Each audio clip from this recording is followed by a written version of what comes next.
Recent social media updates claiming that both Vicky, Ajok and Alfred Onek have been released and are now free are entirely false. In the digital age, the line between hopeful rumors and real-world legal facts often gets blurred, especially concerning high-profile cases of northern Ugandans detained abroad. The truth is that both individuals remain heavily entangled in foreign judicial and diplomatic processes.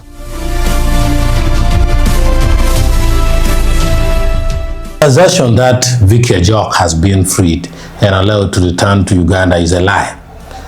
The absolute truth is that she remains in custody in Damascus, Syria, under heavy state guard.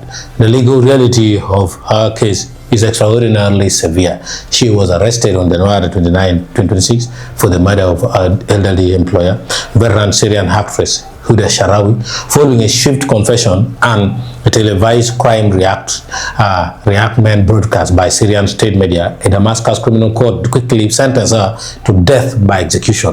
The actual verifiable truth is not that she is free, but that she is still alive. The threat of immediate execution, which social media falsely claimed was set for late February, was successfully altered due to rapid diplomatic intervention. High-level negotiations are ongoing between Uganda's Ministry of Foreign Affairs, the Ugandan Embassy in Cairo, and Syrian authorities.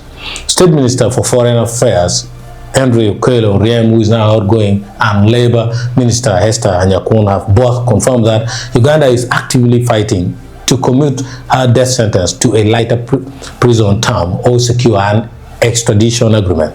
The Syrian ambassador in Kampala, Dr. Tamu Mustafa, reiterated that while the legal process is technically active, diplomatic talks have significantly raised the chances that she will avoid the death penalty. However, no release order has been granted and she is not free.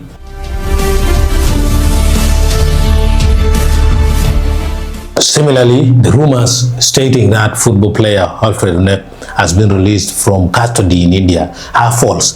The true status of the little bright stars and Acholi province footballer is that he remains remanded in an Indian detention facility. He has not been acquitted and his legal battle is far from resolved. The reality behind Onek's situation involves a slow-moving and rigid Indian judicial framework. Since the news of his arrest originally broke through local community figures like the Boss Migo team, his family has been forced to navigate a complex foreign legal apparatus.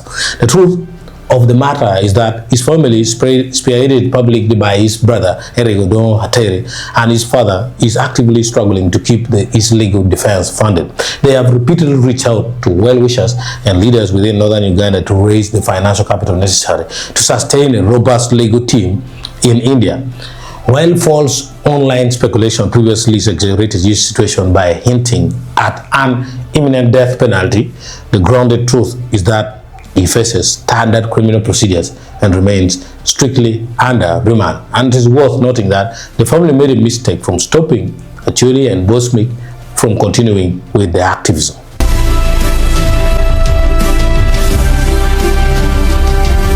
Now, if we separate the facts from fiction, the viral claim that both individuals are free is a fabrication likely born from a mix of wishful thinking, clickbait digital news creation, and a lack of recent public breakthroughs.